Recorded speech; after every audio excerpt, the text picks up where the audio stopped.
전통적으로 유대인들은 하나님의 명령에 따라서 우리가 욤 키푸르라는 그 대속죄일에 금식을 했습니다. 그래서 하나님께서 우리에게 금식을 하라고 공식적으로 명령하신 것은 딱 한 번밖에 없죠. 그리고 나머지는 그들의 필요에 따라서 하나님 앞에 금식을 하게끔 그렇게 하셨습니다. 이날은 하나님 앞에 지은 죄는 물론이고 이웃들과 불화하거나 갈등을 빚었던 그 지난 일들을 돌아보며 하나님 앞에 죄의 용서를 구하는 날이었습니다. 이스라엘 백성들은 자기 죄에 대한 그 슬픔, 애통함을 금식으로 드러냈던 것입니다. 그러나 시간이 흐르면서 몇 가지 금식하는 날을 스스로 더 제정했는데, 그것이 뭐냐면 바벨론으로부터 1차 침공을 당한 날, 예루살렘이 파괴된 날, 그리고 성전이 파괴된 날, 이 날들을 금식하는 날로 정해서 다시 한번 그 역사의 아픔을 기억하고자 했습니다. 그들이 그날에 금식한 가장 큰 이유는 하나님을 거역한 삶이 얼마나 쓰라린 결과를 가져오는지를 우리 대에만 기억하는 것이 아니라 우리 후손들에게 반드시 기억해서 하나님의 뜻을 어긋나지 않고 살게 하기 위함이었습니다. 그래서 금식이라는 시간을 통해서 몸으로 그 교훈을 체득하게 한 거예요. 금식하는 날에는 먹는 것, 마시는 것, 목욕하는 것, 기름을 바르는 것, 신발을 신는 것, 부부생활하는 것 다 금지하였습니다. 이러한 엄격한 금식에 대한 규정은 그들의 죄를 더욱 깊이 깨닫고 하나님 앞에서 온전히 회개하는 시간을 갖게 하기 위함이었습니다. 기도한 대로 지금은 예전만큼 금식 기도를 자주 하지 않는 것 같습니다. 예전에는 삶의 어려움이 있으면 누가 먼저 할 것 없이 우리 부모님들은 하루 금식, 3일 금식, 또 때로는 일주일씩 금식하면서 하나님의 도우심을 그렇게 간절히 구했던 기억들이 있습니다. 한편으로는 하나님께 드릴 것이 그다지 없는 시대였기에 자신이 먹을 수 있는 그 작은 그 권리를 드림으로 하나님 앞에 최선을 다해 그렇게 기도드리고 싶었는지도 모르겠습니다. 그렇다면 우리가 왜 금식을 해야 될까요? 그 금식을 해야 되는 이유에 대해서 질문하는 사람들이 많이 있습니다. 여러분, 우리 사람에게는 육체의 정욕, 안목의 정욕, 이생의 자랑과 같은 본능적인 죄에 대한 그 욕구들이 있습니다. 그리고 이러한 욕구들과 욕망들이 계속해서 하나님을 위해 살려고 하는 저와 여러분을 괴롭히는 거예요. 그래서 하나님이 정하신 우리를 위해서 계획하신 그 길을 올바로 가지 못하게 방해하는 거예요. 여러분, 지금까지 여러분이 선택하신 길을 한번 선으로 그어보세요. 예를 들어 여기까지가 이 범위가 하나님이 정하신 어떤 길이라고 생각하면 어떤 사람은 이 범위 내에서 왔다 갔다 할 수도 있죠. 또 어떤 사람은 정말 거의 일직선으로 하나님의 뜻에 순종하며 살아온 사람도 있을 거예요. 그런데 어떤 사람들은 이 선을, 경계선을 벗어나 이렇게 살다가 돌았다가 나갔다가 다시 돌았다 이렇게 살 수도 있는 거예요. 그래서 우리가 얼마나 주님을 위해 살았는지 아니면 나의 육체를 위해서 살았는지를 우리가 지난 날에 그 선택한 우리의 삶을 보면 우리가 명확히 알 수가 있는 것입니다. 그렇다고 우리가 너무 자책할 필요도 없죠. 사단과 그의 졸개들이 이 세상에 온갖 좋아 보이는 그 모든 것들을 갖다 대어서 우리가 하나님께 집중하지 못하도록 계속 방해하는 거예요. 말씀으로부터 떠나게 하는 거예요. 교회에서 우리가 작년부터 매일 아침 여러분에게 항상 카톡을 통해서 성경 말씀을 보내드리잖아요. 왜 이렇게 보내드릴까요? 읽는 시간이 부족해서 그만큼 우리가 영적으로 예전만큼 하나님 앞에 치열하지 않는 거예요. 그래서 말씀을 들을 수 있게 그렇게 하기 위함이죠. 그렇지 않다면 평생 여러분 성경을 한번 통독하기도 쉽지 않아요. 그래서 올 가을부터는 수요일마다 성경 통독을 공부할 예정입니다. 성경 66권의 전체적인 개요와 그리고 그 성경의 각 한 권 한 권의 중요한 어떤 사건들을 함께 공부하면서 성경을 90일 안에 한번 통독하는 거죠. 여러분, 사단은 우리를 어떻게 공격하느냐면요, 막 그냥 무시무시한 모습으로 이렇게 등장해서 이렇게 나타나는 것은 정말 어떤 신화에 나오는 그런 이야기들이죠. 우리를 어떻게 교묘하게 하나님으로부터 멀어지게 하느냐. 첫째, 바쁘게 합니다. 우리를 분주하게 해요. 사업에 바쁘게 하고요. 그리고 우리가 좋아하는 취미에 바쁘게 하고 여러 가지로 우리를 바쁘게 해서 하나님의 말씀과 우리의 기도 생활, 소위 영성 생활을 제대로 하지 못하게 하는 거예요. 두 번째는 뭡니까? 게으르게 합니다. 게으르게 하니까 그냥 주일 예배 나오는 것도 힘드는 거예요. 말씀을 보는 것도 힘드는 거예요. 수요일 날 뭘 한다 하면 일주일에 한번 예배 드리면 되었지라고 생각해요. 여러분, 일주일에 한번 오늘 드리는 이 예배 하나로 여러분들이 일주일을 살 수 있다고 생각하면 우리가 지난주인가요? 주기도문에서 배웠던 이 일용할 양식에 대해서 가르침과 전혀 어긋나는 거죠. 하루하루 하나님과의 말씀의 교제, 영적인 교제를 하지 않으면 우리는 도저히 살아갈 수가 없는 거예요. 하나님의 사람이 욕망에 사로잡혀 살아간다. 참 이것은 너무나 부끄러운 일이죠. 그래서 금식 기도는 인간이 가지고 있는 가장 큰 욕구 중에 하나인 식욕을 절제함으로써 다른 욕구들이 잠잠해지게 하는 그런 하나의 영성 훈련이라 할 수 있습니다. 육체의 욕망이 사라지니까 어떻게 됩니까? 그동안 들리지 않았던 하나님의 음성이 들리기 시작하는 거예요. 또 내가 얼마나 큰 죄인이라는지를 우리가 다시 한번 알게 되는 거예요. 그리고 회개하며 주님을 위해 살겠다고 결단하는 것이 금식 기도가 우리에게 주는 유익이라 할 수 있습니다. 그런데 당시 유대인들은 어떻게 했습니까? 금식을 아예 드러내놓고 하는 경향이 많았습니다. 예수님 때에는 바리새인을 중심으로 경건 생활을 은밀하게 하라고 분명히 말씀하셨지만 그들은 아주 매주 월요일과 목요일을 금식하는 날로 잡아놓고 주변의 모든 사람들이 알도록 얼굴을 창백하게 만드는 듯 사람들 앞에 내가 끙끙대며 이렇게 너희들보다 거룩하게 금식하며 신앙생활을 한다는 것을 이렇게 보여주곤 했습니다. 예수님은 이들을 외식하는 자라 했죠. 다른 사람에게 보여주기 위해서 자기의 경건과 거룩을 자랑하기 위해서 이런 어떤 의식적인 행동을 한다라고 비판하셨습니다. 그리고 자기의 의를 드러내는 자는 뭐라고 하셨습니까? 이미 자기 상을 받았다고 하셨잖아요. 이것은 뭐냐면 그들의 금식은 이제 더 이상 효력이 없는 거예요. 그냥 고생만 하는 거예요. 여러분, 참된 신앙은 그 보상이 사람에게서 오는 것이 아니라 하나님으로부터 오는 것을 믿는 거예요. 하나님께서 여러분의 보상의 주체가 되실지 어떤 사람이 여러분이 의지하는, 여러분에게 영향을 끼치는 지금 뭔가 대단한 어떤 재력과 어떤 권력을 가진 사람이 우리 인생을 바꿀 만한 그런 놀라운 능력을 가졌다고 믿어서는 안 된다는 거예요. 그래서 우리는 늘 하나님을 의식하며 의지하며 살아가는 법을 배워야 되는 거예요. 마태복음 6장 16절을 한번 읽어보겠습니다. 금식할 때에 너희는 외식하는 자들과 같이 슬픈 기색을 보이지 말라. 그들은 금식하는 것을 사람에게 보이려고 얼굴을 흉하게 하느니라. 내가 진실로 너희에게 이르노니 그들은 자기 상을 이미 받았느니. 자, 예수님은 외식적인 금식을 경고하셨죠.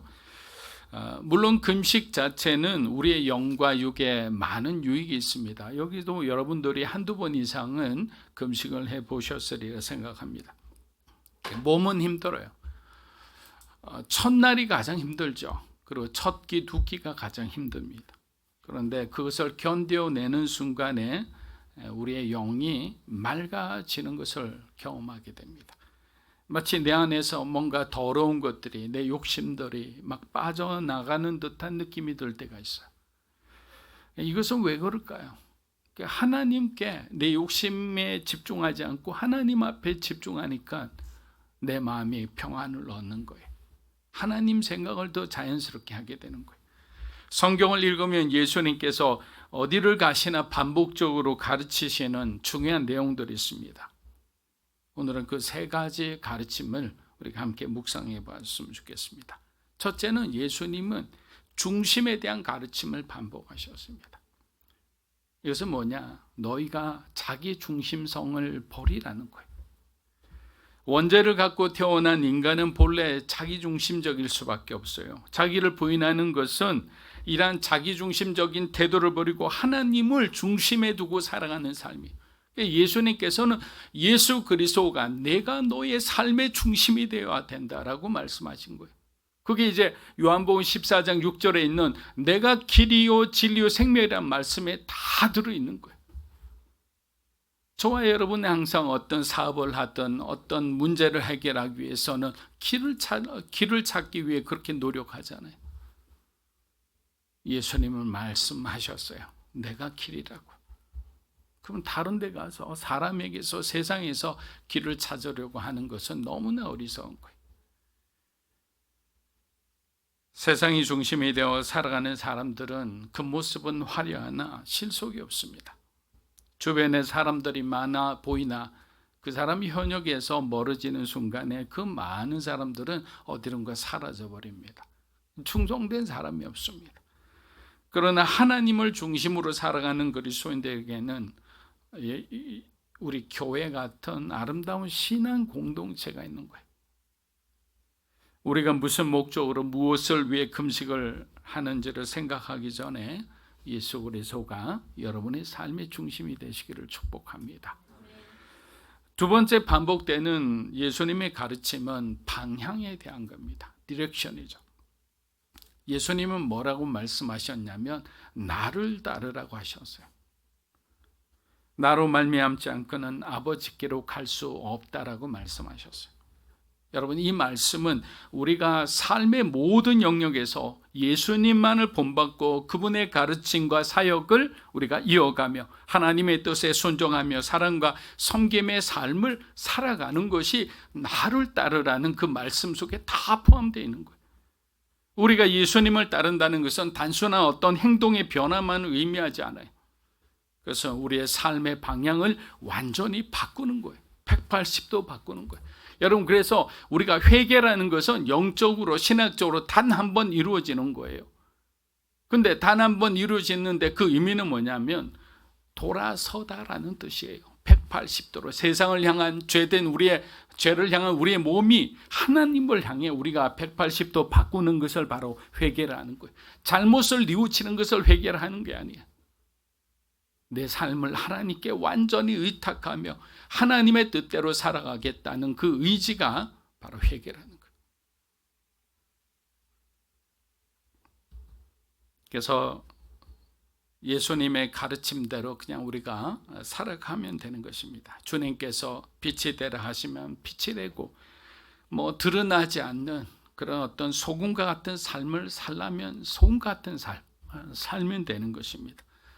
때로는 어떤 사람들에게 정말 오직 선교사로 가라가시면 주님만 믿고 떠나면 되는 거예요. 매일의 삶 속에서 그리스도를 따르는 이 길이 우리가 금식하며 오히려 경건의 시간을 갖는 것보다 더 큰 도전이 될 수 있습니다. 그럼 마지막 세 번째는 어떤 가르침일까요? 높이에 대한 가르침이에요. 예수님은 하늘에서 이 땅의 가장 낮은 곳으로 성육신 하셨습니다. 예수님의 삶 자체가 겸손이었어요. 예수님은 공생의 기간 동안에 모든 것을 하나님과 함께 상의하며 결정하셨어요. 단독으로 하지 않으셨어요. 예수님은 자신에게 주어진 미션을 충분히 이해하셨고 십자가를 지는 그 어려운 하나님이 주신 그 미션을 절대로 교만하거나 군림하거나 자기의 의를 드러내지 않으시고 하나님의 종으로서 자신의 역할을 묵묵히 감당하셨습니다. 바울 사도도 평생 그리스도의 종으로 자기는 사역했다고 고백하고 있습니다. 우리들은 어떻게 됩니까?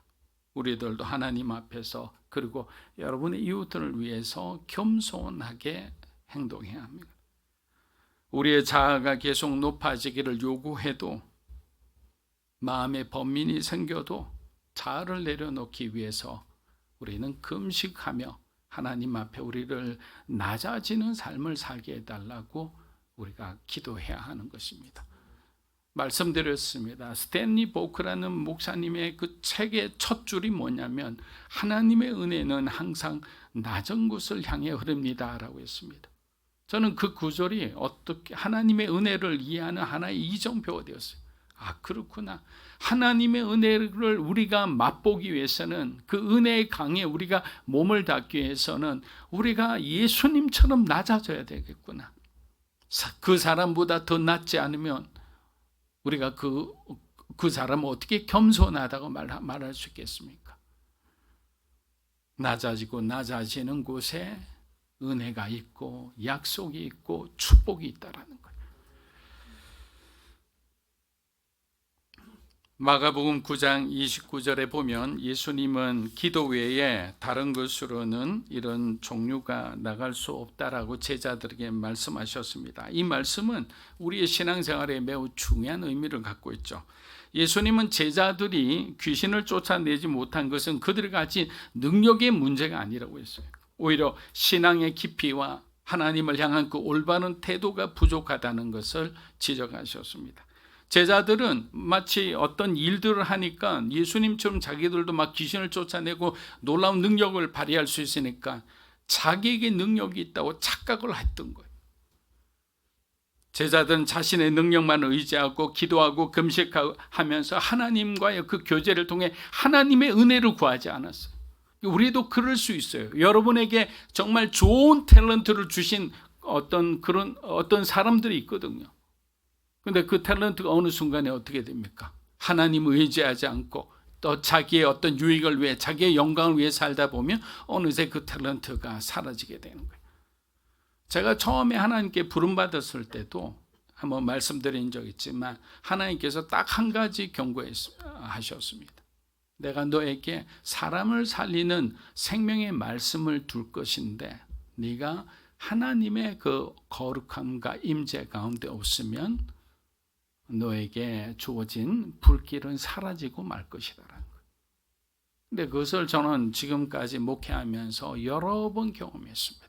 너무나 말씀을 잘 준비하고 정말 오늘 정말 성도들에게 은혜를 줄 수 있겠다라고 생각하고 강단에 섰는데 기도하지 않았죠. 하나님께 집중하지 않고 그냥 어떤 일을 하듯이 그렇게 한 거예요. 강단에 올라가니까 갑자기 중간에 원고가 하나도 기억이 안 나는 거예요. 식은땀이 흐르고 그래서 설교 시간이 30분인데 15분만 하고 같이 기도하자고 하면서 정말 눈물로 회개한 적도 있습니다. 여러분, 하나님 모든 것은 하나님으로부터 오고 하나님을 위해 사용되어져야 하는 것들이에요. 절대로 그것이 내 것이라고 생각하는 순간 우리의 삶은 위태롭게 되는 겁니다. 사랑하는 여러분, 자기 자신을 내려놓는 어려운 과정을 통과한 사람들에게는 그럼 어떻게 하실까요? 하나님은 새로운 비전을 주십니다. 예수님의 12 제자들은 모든 것을 내려놓고 예수님을 따르기 시작했어요. 과감한 투자죠. 과감한 헌신이죠. 앞이 어떻게 될지 모르고 목수 출신인 나사렛의 그 청년 예수에게 자신의 삶을 올인했던 거예요. 왜 그렇게 할 수 있었을까요? 저를 한번 보세요. 예수님을 만나는 순간 그들의 세계관이 완전히 바뀌게 된 거예요.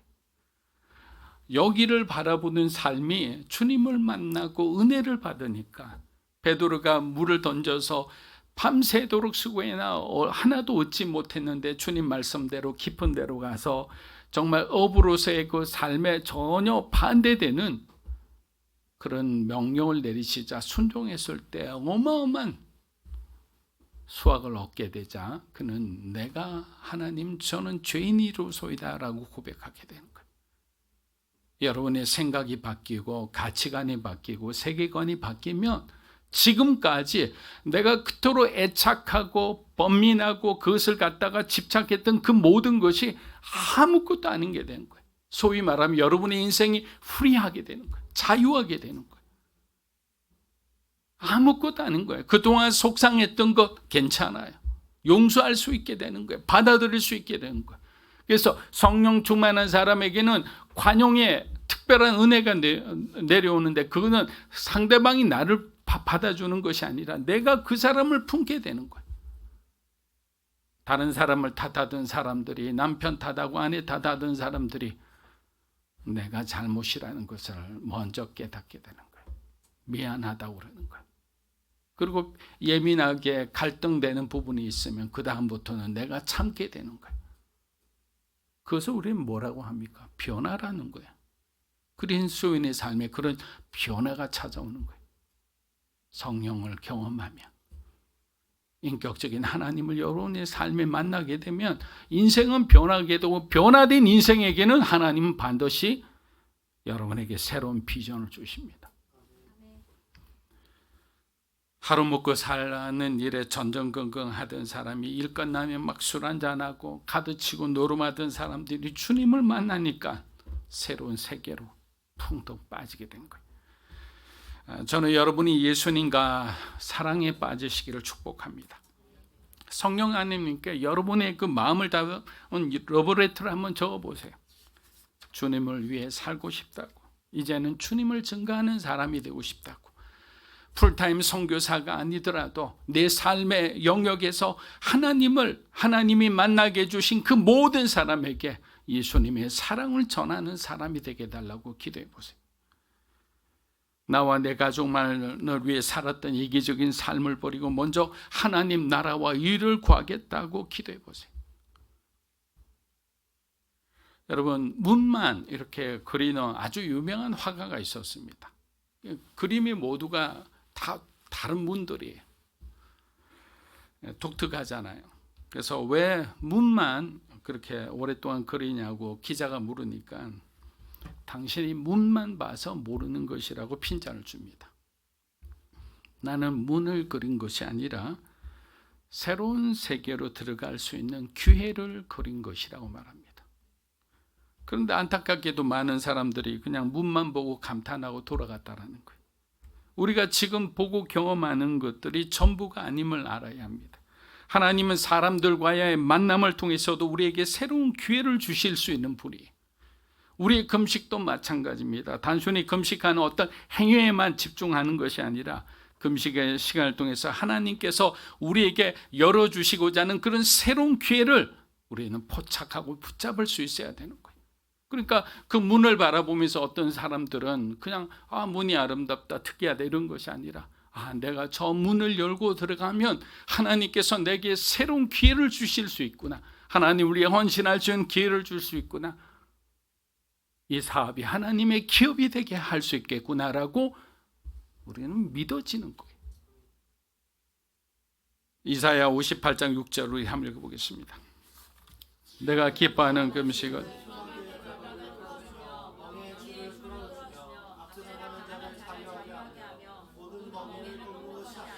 자, 이사야 선지자는 우리에게 금식 기도하기 전에 먼저 기도하기 전에 네가 먼저 풀어야 할 것이 있다라고 합니다. 땅에서 뭔가를 풀어야만 하늘에서 풀리지 않겠느냐라는 거예요. 그 내용을 먼저 세 가지로 이렇게 기록을 하고 있는데, 첫째는 뭐냐? 흉악의 결박을 네가 풀고 난 뒤 기도하라는 거예요.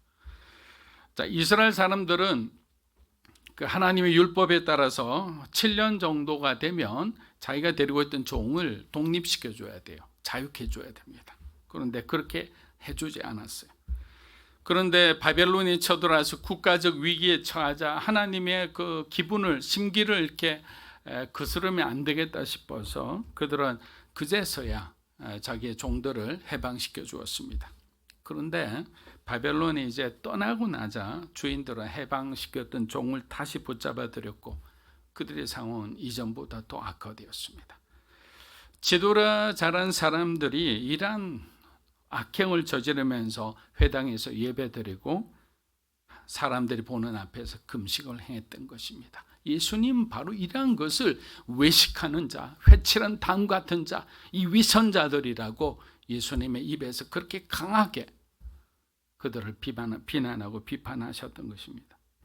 이런 위선적인 예배와 금식을 하나님께서 과연 받으시겠습니까? 여러분, 기독교에서 말하는 영성이라는 것은 뭐냐면 여러 가지 해석이 있겠지만 저는 하나님과 인격적인 관계라고 생각하고 싶습니다. 영성이 깊다라는 것은 저 사람은 정말 하나님과 깊은 친밀한 관계를 지속적으로 갖고 있다라고 말할 수 있는 거예요. 동시에 영성은 나를 성찰하는 것이 아니라 예수를 찾아가는 거예요. 예수님에 대해 알아가는 것이 영성이에요. 나를 아는 것은 뭐예요? 심리학이라 할 수 있죠. 그러나 예수님을 알아가는 것이 바로 영성의 중요한 키라는 거예요. 예수님이 어떤 분이신지를 우리가 경험한다면 앞서 말씀드린 것처럼 우리가 지금 갖고 있는 삶 속에 많은 염려와 걱정은 사라지게 될 것입니다. 금식하기 전 두 번째 행할 일은 뭐라고 했습니까? 우리 다시 한번 58장 6절을 읽어보겠습니다. 내가 기뻐하는 금식은 흉악의 결발, 약자에 대한 자를 찾기. 멍에의 줄을 끌어준다. 자, 당시 종교 지도자는 금식할 때 자신의 할 일은 내가 금식하니까 지금 내가 할 이런 행정적인 일, 내가 출장 가야 할 이 모든 일을 네가 해 하면서 남에게 다 짐을 쥐어주면서 결국에는 뭡니까? 자기 혼자 거룩한 척하고 자기 해야 할 일은 안 하면서 다른 사람에게 짐을 이렇게 지우곤 했습니다. 이처럼 하나님을 섬긴다고 하면서 자신의 책무를 다하지 않는 오히려 힘없는 사람들을 괴롭히는 금식은 하나님이 받지 않으신다라는 거예요. 마지막으로 압제당하는 자를 자유케 해야 합니다. 두 번째가 사람과 사람 사이의 문제를 다루었다면 세 번째는 사회적, 경제적, 심지어는 정치적 압제를 포함한 그런 부당한 위력을 의미합니다. 그래서 사회적, 경제적으로 약한 자들을 그냥 바라보고 방관하는 것은 하나님이 기뻐하지 않는 행동이라는 거예요. 그들을 위해 기도하고 또 소외되고 어려운 일, 가난한 사람들을 도울 수 있는 것은 기독교인이 당연히 해야 할 의무라고 말씀하신 거예요. 그래서 우리 신앙생활하면서 정말 주의해야 되는 것은 뭐냐? 우리를 납득시키고 만족시키는 수준에서 신앙생활하는 것이 아니라 하나님을 만족시키는 삶을 살아가야 되는 거예요. 그래서 앞서 말씀드린 것처럼 늘 중심을 봐야 돼요. 내 중심이 어디 있는가? 내 삶의 유익을 놓고 내가 중심을 갖고 있으면 우리 신앙은 나를 만족시키고 나를 납득시키는 것으로 끝나버려요. 근데 하나님의 마음에 감동을 주고 하나님이 일하시게 할 수 있는 것은 뭐냐? 내 삶이 아니라 주님을 위해 내가 헌신하고 주님을 위해서 주님이 원하시는 그런 삶을 살아갈 때 변화는 일어나는 거예요. 마태복음 6장 17절에서 18절 우리 마지막입니다. 한번 읽어보겠습니다. 너는 금식할 때 머리에 기름을 바르고 얼굴을 씻으라.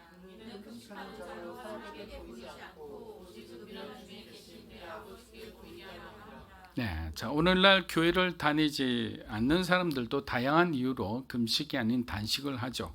어떤 사람은 정치적 목적을 위해서 또 단식을 하고 또 어떤 사람은 체중 감량을 위해 단식을 하기도 합니다. 심지어 자신이 원하는 것을 얻기 위해 하나님 앞에 협박성 금식을 하는 그리스도인들도 있습니다.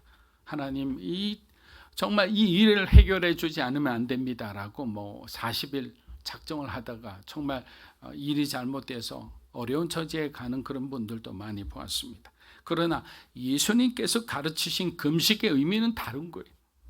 누가복음 11장을 보면 손님을 대접하기 위해 잠들어 있는 친구를 막 강청해서 깨우는 장면들이 나오죠.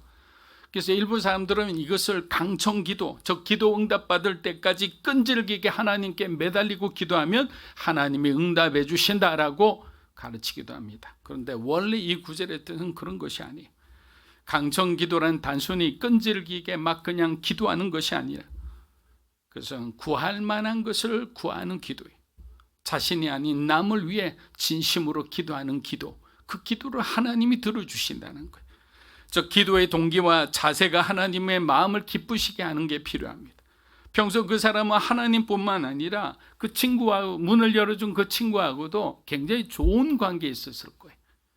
그러니까 이런 것이 토대가 되고 바탕이 되어서 우리가 여러 번 부탁했을 때 그가 문을 열어주고 떡 세 덩이를 손님을 대접할 수 있도록 내어주는 것이지, 그냥 무조건 두드린다고 문을 열어주고 기도에 응답해 준다는 것은 아니라는 거예요. 하나님은 올해 우리 교회의 표처럼 먼저 그의 나라와 의를 구하는 자의 기도를 들어주시는 거예요. 그러므로 무조건 응답해달라고 때를 쓰기 전 우리의 기도가 하나님 보시기에 정말 정직한 기도인지, 하나님의 영광을 위한 기도인지, 공동체의 유익을 구하는 기도인지, 이거를 먼저 우리가 돌아봐야 하는 것입니다. 금식에서 가장 중요한 것은 결국 내 뜻을 관철하는 것이 아니라 어떤 것입니까? 하나님의 마음을 갖는 것이라 했습니다. 하나님의 아픔을 알고 하나님의 마음을 소유하면서 하나님의 눈물을 흘리는 것이 하나님이 원하시는 올바른 금식의 비밀입니다. 자기 욕망을 절제함으로 그리스도를 바라볼 수 있게 하는 이 금식의 의미를 우리가 다시 한번 되새기며 우리의 삶이, 여러분의 삶이 하나님을 기쁘시게 하기를 주의 이름으로 축복합니다.